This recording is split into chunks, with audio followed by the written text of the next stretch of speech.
Welcome to First Semester Writing. I'm Linda Brender, and this presentation will help you succeed in the course. Let's start with the weekly agenda for the first 7 weeks. Week 8 is simple. You just have the final exam, and you may take it at any time during the course, but no later than Wednesday.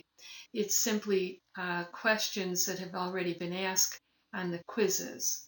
So it's a good idea to take careful notes and pay a lot of attention to the weekly quizzes. Now, Monday, you should read the assignments and take notes. Click on the weekly modules to see what those assignments are or see the chart in the syllabus. I recommend printing out the syllabus and the major assignment sheets so that you can continue working if you have problems with your computer or the internet.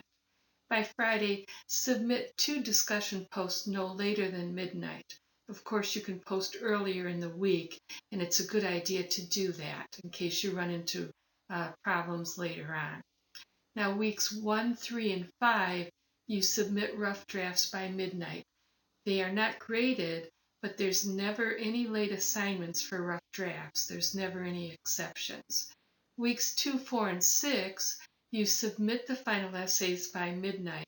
If you miss them, that deadline at any time, it's a 10% daily penalty. You can see that it's 20 points on Monday for essay 1, but it would be 40 points for essay 2 because it's worth 200 points, and 60 points for essay 3. That's how the late penalty works. And you'll post essay 4 in a discussion forum by midnight. There's no late assignments because that involves the other students. By Sunday, you will take the quiz, and again, don't wait till the deadline in case you run into problems.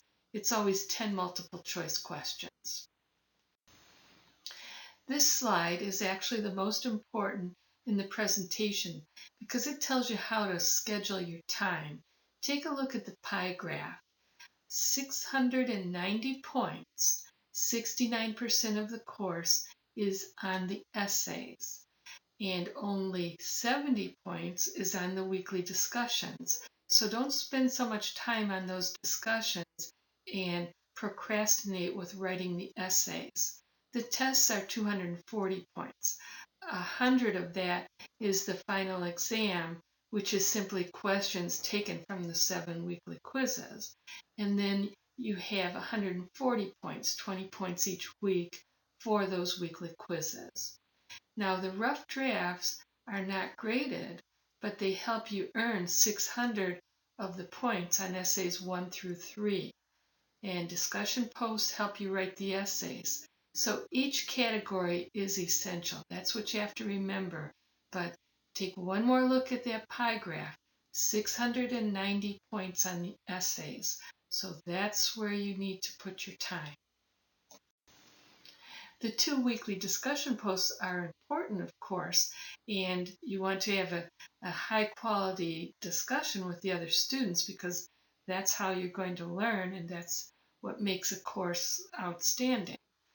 So you'll want to post as early as possible. Don't wait for the Friday deadline. And remember to always write 2 posts, one for the original response and one for a reply to another student. Now let's see the difference between the first 3 essays and essay 4. 600 points, 100 plus 200 plus 300, is allocated for the first 3 essays. Those essays are submitted in an assignment folder, and you'll get private feedback from me.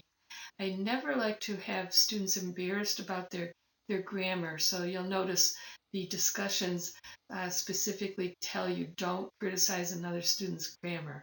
I will give you help. I'm not going to try to make you feel bad about grammar, but I want to help you improve, and we'll do that privately. Now, you'll have options for all of the essays, but the first essay has to be about the writing process. You can develop it in different ways with different examples, but it has to get you started on using the writing process correctly. Then the other 3 essays, you'll have more options. Now, as I emphasized before, no points for the rough drafts, but no late assignments. The final versions are 100, 200, and 300 points each. And those assignments are always due Saturday by midnight. And we talked about the daily late penalty. The length of the essay is 2 to 4 pages. It always has to fall within that range. It would be unfair for me to grade one assignment that's 10 pages and one that's 1 page. So we have to have the same standards. That's very important. Essay 4 is totally different. I think you'll find it's more informal because you're submitting it in the discussion forum. You can't format it the way you do the others. Now the feedback will be discussion forum comments, and your options, you can write about any sort of argument that you can persuade the class on. Okay, so there's a lot of options there. It's worth only 90 points. It's due Saturday by midnight. This involves the other students, so there's no points posts. And the length is 300 to 600 words. Now let's think about those 7 quizzes and the week 8 final exam. You know that 140 of those points is for those quizzes and 100 is for the exam. And the final exam is taken directly, no changes at all, from the questions on the 7 quizzes. You'll study the assigned chapters in the book, and there's a picture of the book cover. And then you'll take notes on all the pages, not just the quiz questions, because I can only ask you a relatively few number of questions, so you'd be missing out a lot if you're just searching for answers. And remember, be prepared because you can only take the exam one time. And finally, for questions, you can write an email, you can call the number on the syllabus, you can post it in the questions discussion forum, or you can do all of those things. We're partners. I can't succeed without you, so I'm looking forward to hearing from you whenever you have any concerns about the course. Good luck.